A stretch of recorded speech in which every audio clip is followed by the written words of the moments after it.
नमस्कार। राम मंदिर के निर्माण के लिए समूचा हिंदू समाज एक साथ सहयोग कर रहा है और इस विषय में चर्चा करने के लिए, इस विषय में बात करने के लिए आज हमारे साथ विश्व हिंदू परिषद के अंतर्राष्ट्रीय कार्याध्यक्ष एडवोकेट आलोक कुमार जी उपस्थित हैं।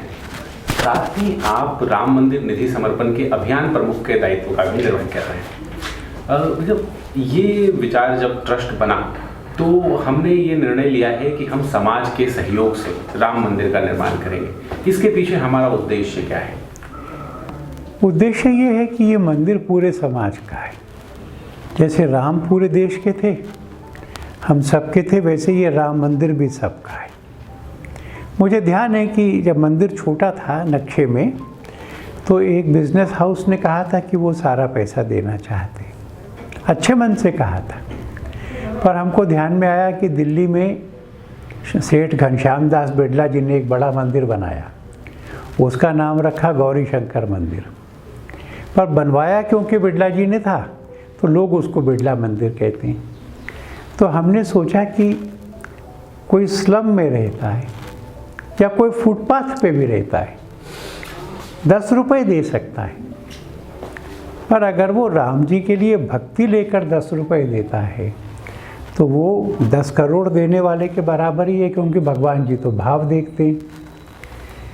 तो शुरू में हमने सोचा कि हम 4 लाख गांवों में जाकर के निधि समर्पण लें और 11 करोड़ परिवारों में जाएं। हमने घोषणा भी की थी इसकी। उसके बाद सब प्रांतों में बैठक हुई, सब जिलों में बैठक हुई। तो अब जो आंकड़ा आया है, तो देश के 5.25 लाख गांवों में निधि समर्पण प्राप्त करने के लिए जा सकेंगे। 13 करोड़ परिवार, माने 65 करोड़ लोग, वो इस काम में समर्पण करेंगे। 10 रुपये का, 100 रुपये का, 1000 रुपये का कूपन बनाया है। राम जी का चित्र है, पैसा समर्पण करो, अपनी पूजा में राम जी का चित्र और मंदिर लगाओ, और इसके ऊपर का 2000 और ऊपर का पैसा जो है वो रसीद बुक से लेंगे। इसमें 65 करोड़ लोग परिवार देश भर से सहयोग, 65 करोड़ लोग देश भर से सहयोग करने वाले हैं। मध्य प्रदेश की भूमिका इसमें क्या रहने वाली है? मध्य प्रदेश में अभियान का स्वरूप क्या? मध्य प्रदेश तो हिंदुत्व का हृदय है। यहाँ के लोगों ने फैसला करा है कि वो 50,000 गाँवों में जाएंगे। वो 1.25 करोड़ परिवार, माने 6.5 करोड़ लोग, ऐसा एक बड़ा अभियान चलेगा। मैं इसी उम्मीद करता हूँ कि 15 जनवरी से शुरू करके 27 फरवरी तक है, और जब हम 27 फरवरी के बाद मध्य प्रदेश का आंकड़ा लेंगे तो वो कहेंगे, भाई साहब हमने कोई भी गांव नहीं छोड़ा, हम सब गांवों से हिंदुओं से लेकर आए। आपने जैसे कहा कि मध्य प्रदेश हिंदुओं का हृदय प्रदेश है, मगर इस हृदय प्रदेश में पिछले 1 सप्ताह में 2 हिंसा की घटनाएं हो गई हैं, एक उज्जैन में और एक इंदौर में। तो राम मंदिर निधि समर्पण की जुलूसों पे लगातार हो रहे इन हमलों पे संगठन का क्या विचार है? मैं बहुत कंसर्न्ड हूँ, मैं बहुत चिंतित हूँ। जिस दिन फैसला भी आया था, हमको ये संभावना भी लग रही थी कि हम जीतेंगे सुप्रीम कोर्ट से। हमने अपने कार्यकर्ताओं से कहा था, भैया जुलूस मत निकालो, पटाखे मत फोड़ो।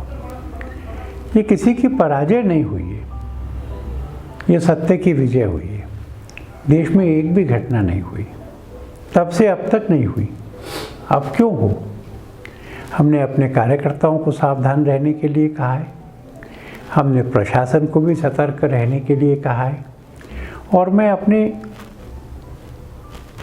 दूसरे भाइयों से भी कहना चाहता हूँ कि सुप्रीम कोर्ट ने अयोध्या में मस्जिद के लिए भी जगह दी है। शांति से काम करो, सौहार्द से काम करो।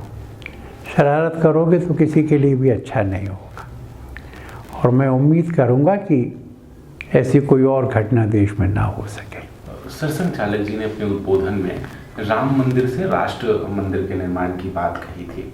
राम मंदिर की सामाजिक दृष्टि आप किस तरह से देखते हैं? राम मंदिर भारत के हिंदू समाज को किस तरीके से प्रभावित करने वाला है? क्या भूमिका रहने वाली है राम मंदिर की? आपने बहुत अच्छा सवाल पूछा। सरसंघ चालक जी ने कहा था कि जैसे जैसे अयोध्या में मंदिर विकसित हो, हम सबके हृदय में भी मंदिर विकसित हो। तो राम राज्य कैसा था? जब राम जी ने निषाद राज को बुलाया गले मिलने के लिए, तो तुलसीमानस में लिखा है कि निषाद राज संकोच में कहने लगे, मैं बहुत छोटी जाति का हूँ। और राम ने कहा, मैं छोटा बड़ा मानता ही नहीं हूँ, ये तो प्रेम का नाता है। तो मुझे लगता है कि इन 3 सालों में हम इस देश में समरसता स्थापित कर सकेंगे। जात पात, ऊंच नीच, इन भावनाओं का पूरी तरह से उन्मूलन करेंगे। राम जी ने शेड्यूल्ड ट्राइब्स को अयोध्या बुला के नहीं मिले थे, विज्ञान भवन में नहीं मिले थे, वो तापस भेष में सब जगह गए थे। तो इन शेड्यूल्ड ट्राइब्स को देश की मुख्य धारा में लाना, इनका आर्थिक पिछड़ापन दूर करना, शैक्षणिक पिछड़ापन दूर करना। अहल्या क्यों पत्थर हो गई थी? दोष तो इंद्र का था ना।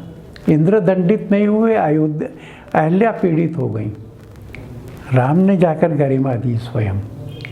महिलाओं की गरिमा, महिलाओं का आदर, महिलाओं का सहभाग प्राप्त करना। अरण्य कांड में आता है कि ऋषियों की हड्डियां देखी जिनको राक्षसों ने खाया था, तो भुजा उठाकर प्रण किया कि मैं धरती को निशाचरहीन कर दूंगा। तो फिर इस देश से आतंकवाद का समूल नाश होना, समूल नाश होना। आतंकहीन करऊं जग में ही, समाज का ये संकल्प जागना। तो संगठित, समरस, सामर्थ्यवान, वैभवशाली हिंदू जीवन जीने वाला समाज बनेगा तो भारत माता विश्वगुरु बनेगी। अमेरिका का पूंजीवाद, बाजारवाद असफल हुआ, रूस का साम्यवाद, समाजवाद विफल हुआ। अब अध्यात्म, धर्म और ऐहिक जीवन, इनके मेल से सुख और शांति मिलती है, ऐसा रास्ता विश्व को दिखाना। तो अयोध्या स्पंदन केंद्र होगा, अयोध्या से हृदय धड़केगा और पूरे देश में और विश्व में हम इसको प्राप्त करेंगे। तो अयोध्या में कोई स्पंदन का केंद्र बनाने के लिए जिस मंदिर का हम निर्माण कर रहे हैं, उस मंदिर में हम और किस तरह की सुविधाओं का समावेश कर रहे हैं और क्या क्या चीज़ें हम मंदिर के परिसर में जोड़ रहे हैं? अभी बहुत सारी चीज़ें, जैसे इस मंदिर का 472 साल का इतिहास, संघर्ष, 86 युद्ध, 4 लाख बलिदान, विश्व भर में कैसी राम कथा होती है, लोग इसको देखना चाहते हैं। रामचरितमानस को सजीव देखना चाहते हैं।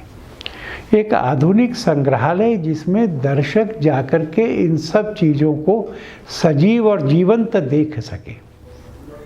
वो अयोध्या आया है तो दर्शन करने के बाद में वहाँ के बहुत बड़े सत्संग के स्थान पर कथा सुने, कई दिन तक भी सुने। एक 360 degree amphi theatre, open theatre, जिसमें लगातार रामलीला और बाकी चीज़ें होती रही।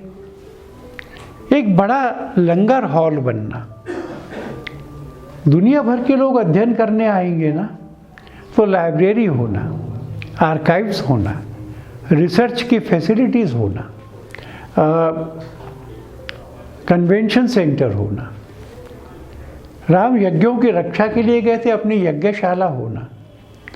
ऐसी सब चीज़ें कि लोगों को आदत पड़े कि साल में एक बार अयोध्या जाएंगे, 7-8 दिन रुकेंगे, कथा सुनेंगे, लीला देखेंगे, अपने अंतर को स्वच्छ करेंगे, यहाँ राम जी के भाव का विकास करेंगे। ऐसा विश्व भर से आने वाले लोगों का सबसे बड़ा तीर्थ खड़ा हो रहा है। संस्कार मिलेगा सबको, हिंदू जीवन जीने का आधार मिलेगा और ये एक जागृत तीर्थ होगा। 400 से ज़्यादा वर्षों का इतिहास और 4 लाख से ज़्यादा बलिदानों के बाद अब जाकर राम मंदिर का निर्माण हो रहा है। और जैसा कि आलोक जी ने बताया, ये राम मंदिर भारतीय समाज के स्पंदन का केंद्र बनने जा रहा है, इस तौर पर विकसित हो रहा है। इस बातचीत के लिए आपका बहुत बहुत धन्यवाद। बहुत धन्यवाद।